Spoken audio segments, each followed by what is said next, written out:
Academic ভবনগুলোর যে বিষয়গুলো, এই যে একটা ভবন একটু রং করা লাগছে, ভালো লাগছে দেখতে, বাকি এই বিভাগগুলো যদি আমার মনে হয় রং করা থাকতো, এটা দেখতে আরো ভালো লাগতো। দেখি একটা চেষ্টা চালাচ্ছি, আমি টিওনোকে বলে একটা অতি দ্রুত একটা বরাদ্দ দিয়ে অন্তত ঈদের আগে, যেহেতু একটা আনন্দ গণপ্রবেশ পরিবেশ আসবে, এটা আমরা চেষ্টা করবো ইনশাআল্লাহ। আমি আনন্দও পেয়েছি, আবার একটু দুঃখও পেয়েছি, কারণ এখানে গাছ কাটার যে বিষয়টা শুনলাম, আমাদের কি শিক্ষক পরিষদের শ্রদ্ধাভাজন স্যার তিনি বলছিলেন, আসলে গাছ কে বা কারা কেটেছে এটা তদন্তের মাধ্যমে বের করে, কিন্তু বাকি যেগুলো হচ্ছে এগুলো তো তদন্ত করা দরকার।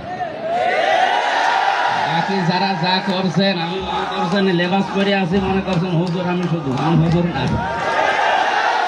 আমি এগুলোর তালিকা নিয়ে যাব আজকে, যে আপনাদের যা করা লাগে আমি তাই করবো। আমি ভুয়া কি আপনাকে আমি দেখাবো আজকে।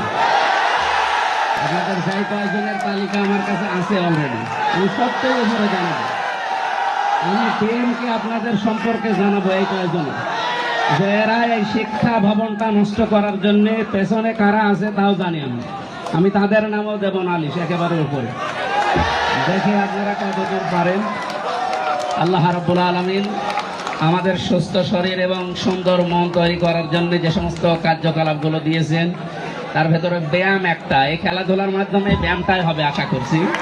আপনারা থাকেন, কাজ করেন, আমরা আপনাদের সাথে আছি ইনশাআল্লাহ। সরকারি কলেজ কুষ্টিয়ার পরিচালক যারা আছেন এবং শিক্ষক শিক্ষিকা মণ্ডলী যারা আছেন, সবাইকে আন্তরিকভাবে ধন্যবাদ জানিয়ে আজকের অনুষ্ঠান শুভ উদ্বোধন ঘোষণা করলাম।